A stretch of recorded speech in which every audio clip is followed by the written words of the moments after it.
Hi, this is Bob Kay with Biker Pros, and we're here at Daytona 2012, and I'm lucky enough to have my good old buddy Chris Maida with me from American Iron Magazine. This year Harley has the Ride-In Bike Show on Beach Street, and they are lucky enough to have American Iron co-sponsor the event. So Chris, pretty big event out there, over 120 motorcycles, all kinds of bikes, so you must be feeling pretty good about being involved in this. What can you tell us about your perceptions of the show? Well, we're really psyched that Harley asked us to join with them and sponsor the show. And of course, geez, that many great machines out there is always a good show of a nice turnout. And of course, we got a lot of bikes to pick from to feature an American Iron and motorcycle bagger. Well, you know, talking about the different bikes, American Iron or motorcycle bagger, there's lots of baggers, there's some antiques out there, there's all kinds of style. In the past, we've seen some of these shows where they really were dominated by a particular style. The diversity out here is great. Have you had a chance to talk to any of the builders and get their perceptions on what's going on with this show? Well, I didn't get to talk to the builders, but I did get to talk to a lot of readers and just people walking by. They got my name on my back. I'm a marked man, and they really love the idea that Harley has taken over Beach Street, put up the stage. They're doing it right in front of Daytona HD. They love the setup that they've done here. And as far as the variety of bikes, you're right. There's everything out here, from trikes, sidecars, V-rods, sportsters. Geez, they didn't miss anything. They got it all, from super radical down to just nicely, tastefully done basic stockers. You know, it's interesting that you say that, talking with your readers. I just got done talking with Steve Peel, and he's the director of the consumer experience for Harley Davidson, and I just think he's done a fantastic job. This change of being over on Beach Street, all the different types of events they have with the Hog Group and the different things going on, really quite the event they got going on here. So what does this look like for American Iron? Are you looking for next year or maybe some more events with Harley?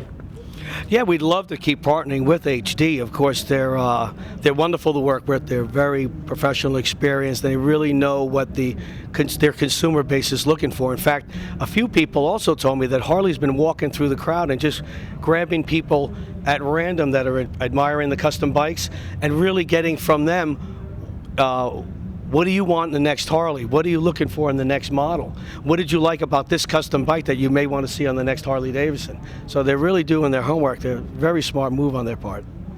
Well, you know, Harley is very aggressive in terms of listening to their customers. And I know in terms of being the chief editor at American Iron, you're always challenged to come up with topics to discuss and everything. Yeah. So what have you kind of picked up here in Daytona? Any changes in the atmosphere of motorcyclists or custom bikes in general? No, actually, it seems to be consistent with primarily what I call the wife-mistress thing. And this is probably the only place you can do it without getting arrested or divorced.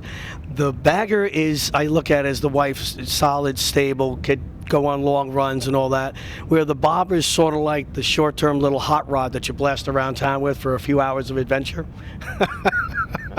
Like I said, you can't do that with women, but you can do it with motorcycles without usually getting in trouble. All right, well, we won't dwell on that too much. So we have some beautiful weather here. There's a lot going on in Daytona in general. Everybody seems to be very enthusiastic out there. You know, we're not really sure of the economy, but I think what we are sure of, that there's going to be plenty of motorcyclists, and custom bikes are going to go on for quite some time. Wouldn't you think so? Yes, in fact, a number of shops that I've been talking to, their business has picked up dramatically since actually they hit January or February. So it's a very good indicator for our industry, and looking at the beautiful machinery that's out here, and a little bit too much of the boot hill last night, sorry about that. The turnout we have of people admiring the machines, it's a good indication that our industry is still nice and strong. Our hobby is still going strong. Yeah, and I think, like you said, our hobby, our passion, however you want to refer to it, I feel privileged, and I know you do, to be part of this industry. So I really appreciate you taking the time. I know you got a busy schedule today. We got awards coming up at the Ride-In show here on Beach Street, and thank you for taking the time and for helping Harley Davidson put on this wonderful show today. My pleasure, Bob. It's always a great pleasure.